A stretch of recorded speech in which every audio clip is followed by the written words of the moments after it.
सिर्फ 2 कप मैदे में इतने सारे शक्करपारे आप घर पर बनाकर तैयार कर सकते हैं। बाज़ार से जो आप इतने महँगे शक्करपारे लेकर आते हैं, आप घर में भी इसको बिल्कुल हाइजीनिक तरीके से बना सकते हैं और बहुत ही मज़ेदार बिल्कुल हलवा स्टाइल में बनकर तैयार होते हैं। तो इसके लिए आपने वीडियो को लाज़मी देखना है, चैनल पर नए हैं तो चैनल को सब्सक्राइब कर दें। अस्सलाम वालेकुम, welcome and welcome back to my channel. आज मैं आपके लिए बहुत ही मज़ेदार से शक्करपारे की रेसिपी लेके आई हूँ। तो रेसिपी बनाना स्टार्ट करते हैं। बिस्मिल्लाहिर्रहमानिर्रहीम। इसके लिए सबसे पहले हम 2 कप मैदा ले लेंगे। मैदे को आपने छान लेना है। अब इसमें शामिल करेंगे आधा चाय का चम्मच बेकिंग पाउडर। आपने सोडा नहीं शामिल करना है, इसमें पाउडर शामिल करना है और 2 चुटकी बराबर हम इसमें ऑरेंज रेड कलर शामिल करेंगे। तो अब इसमें शामिल करेंगे आधा कप घी। आप इसमें ऑयल या देसी घी भी शामिल कर सकते हैं। तो घी डालने के बाद इसको आपने अच्छे से मिक्स कर लेना है और फिर आपने इसको पानी के साथ गूँथ लेना है। ये मैंने तकरीबन 1/4 कप पानी लिया है और इसमें से जितना पानी इस्तेमाल होगा वो मैं आपको एंड पर बता दूँगी। तो इसको हम गूँथ लेंगे, जिस तरह हम आटा गूँथते हैं उसी तरह हम इसकी एक डो बना लेंगे। आप इसको ज़्यादा गूँथना नहीं है, बस थोड़ा-सा हम इसको मिक्स करेंगे और थोड़ा-सा हम इसको गूँथ लेंगे। इसको ज़्यादा गूँथना नहीं है, वरना जो इसका ग्लूटन है वो एक्टिव हो जाएगा। तो आपने इसको मिक्स करने के बाद इस तरह से गूँथ लेना है, ताकि जो हमने इसमें कलर डाला है ना, वो सारा मैदे के अंदर अच्छे से मिक्स हो जाए। तो 2 से 3 मिनट इसको अच्छे से हाथ के साथ मैंने मसल लिया है और जो इसमें हमने कलर डाला था वो तमाम मैदे में अच्छे से मिक्स हो गया है। अब आपने इसको एक बर्तन में ढक कर रख देना है। तो जो मैंने पानी इस्तेमाल किया था 1/4 कप, उसमें से ये देखिए सिर्फ़ 2 घूंट ही पानी रह गया है।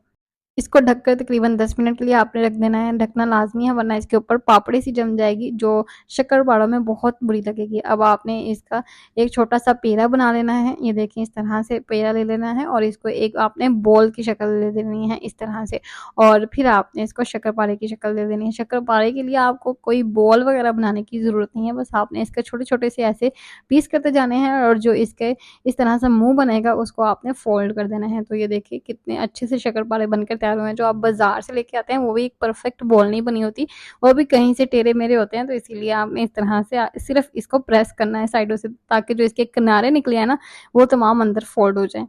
तो इस तरह मैं तमाम शक्करपारे बना लूँगी। शक्करपारे बनकर तैयार हो चुके हैं और जब आप शक्करपारे बनाना शुरू करेंगे तो आपने साथ ही घी को गरम करने के लिए रख देना है, वरना अगर आप शक्करपारे को ज़्यादा देर पड़ा रहने देंगे तो इसके ऊपर पापड़ी जम जाएगी। तो मैंने ऑयल को मीडियम गरम कर लिया है, ज़्यादा तेज़ गरम नहीं आपने करना, हल्का-सा इसको गरम करना है और फिर आपने हल्की आँच पर शक्करपारे को डालकर रख देना है तकरीबन 3 से 4 मिनट के लिए। 4 मिनट के लिए आपने इसको बिल्कुल भी नहीं हिलाना, वरना ये टूट जाएँगे, और आपने ठंडे घी में भी शक्करपारे बिल्कुल नहीं शामिल करने, फिर भी ये टूट जाते हैं। तो ये गलतियाँ आपने कभी भी नहीं करनी, क्योंकि मैंने ये गलतियाँ की हैं, इसीलिए मैं आपको बता रही हूँ कि आपने इसको 3 से 4 मिनट के बाद ही पलटना है। 3 मिनट हो चुके थे और शक्करपारे खुद ही ऊपर आना शुरू हो गए थे। जब ये पकना शुरू होते हैं ना, तो ये खुद ही ऊपर आने लग जाते हैं। तो जब ये ऊपर आना शुरू हो जाएँ तो फिर आपने इसकी साइड चेंज कर लेनी है। तो इस तरह से आपने इसकी साइड चेंज करती रहनी है और इसको दरमियानी हल्की आँच पर पकाना है। ज़्यादा तेज़ आँच पर नहीं पकाना, वरना ये ऊपर से जल जाएँगे और अंदर से कच्चे रह जाएँगे। तो इसको फ्राई करने में तकरीबन 8 से 9 मिनट लगेंगे।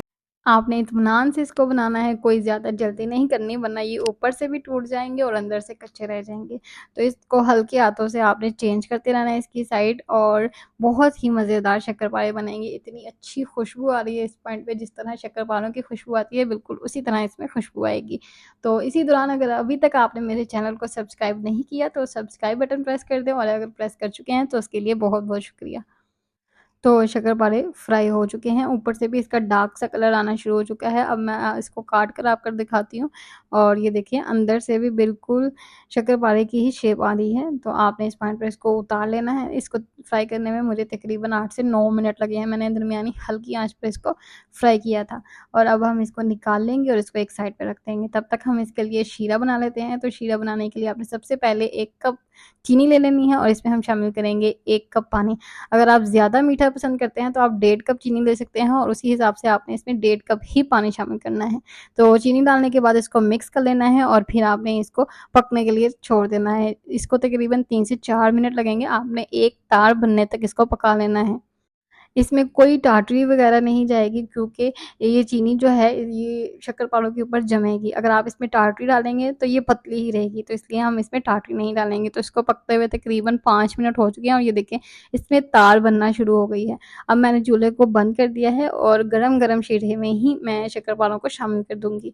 तो इसको शामिल करने के बाद आपने इसको मिक्स कर लेना है ताकि तमाम तरफ जो चाशनी है वो लग जाए, और आपने इसको तकरीबन 1 से 2 घंटे के लिए रख देना है और दरमियान-दरमियान में आपने इसमें चम्मच चलाते रहना है, वरना नीचे जो है चीनी बैठ जाएगी और जो ऊपर है शक्करपारे के ऊपर चीनी लगेगी ही नहीं। और जब भी आप शक्करपारे बनाएँ, अगर आपके पास मौसम ठंडा है तो शक्करपारे ठंडे होने में तकरीबन आधा घंटा ही लगेगा, पर यहाँ पे गर्मी थी तो इसीलिए इसको ठंडा होने में तकरीबन 2 घंटे लग गए। ये देखिए आधा घंटा गुज़र चुका था और चाशनी अभी भी पतली थी, तो ये देखिए इसको ठंडा होने में तकरीबन 2 घंटे लग गए हैं और इसके ऊपर चीनी बहुत अच्छे से जम भी गई है। तो बिल्कुल जो बाज़ार में शक्करपारे बनते हैं बिल्कुल वैसे ही बने थे। ये देखा आपको नज़र आ रही होगी कि इसके ऊपर चीनी जम चुकी है। तो उम्मीद करती हूँ कि आपको मेरी रेसिपी समझ आई होगी। अगर समझ आ गई है तो आप इसको लाज़मी फ़ॉलो करना और जो भी टिप्स एंड ट्रिक्स आपको बताई जाती हैं उनको फ़ॉलो किया करें, ताकि आपको बिल्कुल ऐसा ही रिज़ल्ट मिले। तो मिलते हैं नेक्स्ट वीडियो में, तब तक के लिए अल्लाह हाफ़िज़।